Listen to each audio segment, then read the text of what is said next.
ಕನ್ನಡದಲ್ಲಿ star famous ನಾಯಕಿಯಾಗಿ ಮತ್ತು ತಮಿಳು, ತೆಲುಗು, ಮಲಯಾಳಮಲ್ಲೂ ಕೂಡ ಅಭಿನಯಿಸಿ ಗುರುತಿಸಿಕೊಂಡಿದ್ದಂಥ ಅದ್ಭುತವಾದಂಥ ನಟಿ, ನಾಯಕಿ ಇದೀಗ ನಿಧನರಾಗಿರುವಂಥದ್ದು ನಿಜಕ್ಕೂ ಕೂಡ ಇದೊಂದು ಆಘಾತಕಾರಿಯಾದ ಸುದ್ದಿ ಅಂತಲೂ ಕೂಡ ಹೇಳ್ಬೋದು. ಏಕೆಂದರೆ ಚಿತ್ರರಂಗದಲ್ಲಿ ಸಾಕಷ್ಟು ಸಾವು ನೋವುಗಳು ಈಗ ಸಂಭವಿಸ್ತಾನೆ ಇದೆ. ಇದೇ ಸಂದರ್ಭದಲ್ಲಿ ಆತ್ಮಹತ್ಯೆಗೆ ಶರಣಾಗಿರೋದು ಮತ್ತೊಬ್ಬರು ಖ್ಯಾತ ನಟಿ. ಇದು ನಿಜಕ್ಕೂ ಕೂಡ ಮತ್ತೊಂದು ರೀತಿಯಲ್ಲಿ ಆಘಾತಕಾರಿಯಾದ ಸುದ್ದಿಯಾಗಿದೆ ಸ್ನೇಹಿತರೆ. ಏಕೆಂದರೆ ಚಿತ್ರರಂಗದಲ್ಲಿ ಸಾಕಷ್ಟು ಆಸೆ ಮತ್ತು ಕನಸುಗಳನ್ನು ಹೊತ್ತುಕೊಂಡು ಪೂಜಾ ಸರ್ಕಾರ ಅವರು ಸಿನಿಮಾರಂಗಕ್ಕೆ ಬಂದವರು. ತುಂಬ ಕಷ್ಟದ ದಿನಗಳಿಂದ ನೋಡ್ಕೊಂಡು ಬಂದಂಥ ಪೂಜಾ ಸರ್ಕಾರ ಅವರು ಇಂಥ ದುಡುಕಿನ ನಿರ್ಧಾರ ಮಾಡಿರೋದು ಒಂದು ರೀತಿ ಆಘಾತಕಾರಿಯಾದ ಸುದ್ದಿಯಾಗಿದೆ ಅಂತ ಸಹ ಹೇಳ್ಬೋದು ಸ್ನೇಹಿತರೆ.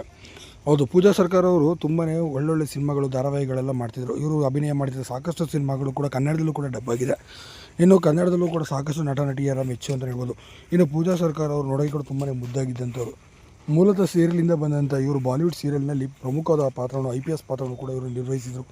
ಅದು ಕೂಡ ಸುಮಾರು 800ಕ್ಕೂ ಅಧಿಕ ಎಪಿಸೋಡ್ಗಳು ಕೂಡ ಪ್ರಸಾರವಾಗಿತ್ತು. ಸದ್ಯ ಬಾಯ್ ಫ್ರೆಂಡ್ ಮಾಡಿದಂಥ ಮೋಸದಿಂದ ಈಕೆ ಇಂಥ ದುಡುಕಿನ ನಿರ್ಧಾರವನ್ನು ಮಾಡಿದ್ದಾರೆ ಅಂತ ಹೇಳಲಾಗ್ತಾ ಇದೆ. ಸದ್ಯ ಇದರ ಬಗ್ಗೆ ತನಿಖೆಯಿಂದಷ್ಟು ಇನ್ನೂ ಸತ್ಯಾಸತ್ಯತೆ ಹೊರಬರಬೇಕಾಗಿದೆ. ಸದ್ಯಕ್ಕೆ ಪೂಜಾ ಸರ್ಕಾರ ಅವರು ಇಂದು ನೀಡಿ ಮುಗಿದಂಥ ಸ್ಥಿತಿಯಲ್ಲಿ ಅವರ ಅಪಾರ್ಟ್ಮೆಂಟ್ನಲ್ಲೇ